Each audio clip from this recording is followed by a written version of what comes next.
Premier লিগের আরও একটা রাত, ইমির আরও একটা মাস্টার ক্লাস পারফরমেন্স। নিউক্যাসলের ঘরের মাঠে ইমিলিয়ানো মার্টিনেজের অতিমানবীয় পারফরমেন্স।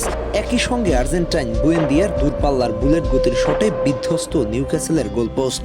সঙ্গে অ্যাস্টন ভিলার পূর্ণ 3 পয়েন্ট অর্জন। রাতটা যেন আর্জেন্টাইনময়। এবার আমরা দেখব ইমির সেই দুর্দান্ত সেভগুলো যা বারবার বাঁচিয়েছে অ্যাস্টন ভিলাকে।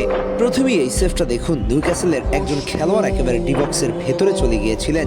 ইমি মার্টিনেজকে কিছুটা 1-to-1 সিচুয়েশনে ফেলে দিয়েছিলেন। ইমি ততক্ষণে ডান দিকে মুভ করেছিল, কেননা বলটা ডান পাশ দিয়ে শট যাওয়ার কথা।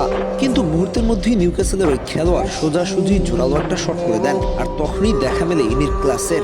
যেহেতু তিনি অলরেডি ডান দিকে মুভ করা ছিল, সেখান থেকে লেফটে মুভ করা কিছুতেই সম্ভব নয়। আর তখনই পায়ের ব্যবহারটা করলেন। একেবারে নিশ্চিত গোলটাকে দুই পা সোজা করে উঁচিয়ে দিয়ে নিশ্চিতভাবেই বাঁচিয়ে দিল অ্যাস্টন ভিলাকে।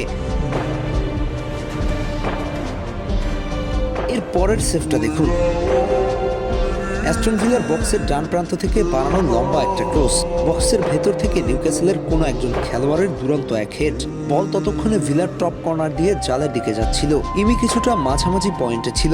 সেখান থেকে ফিনিক্স পাখির মতো উড়ন্ত এক লাফ, একেবারে ছো মেরে বক্সের কর্নার থেকে বলটাকে সরিয়ে দিলেন। What a save! দৃষ্টিনন্দন ইমি পুরো ম্যাচটাকে যেন একের পর এক বাঁচিয়ে দিয়েছে।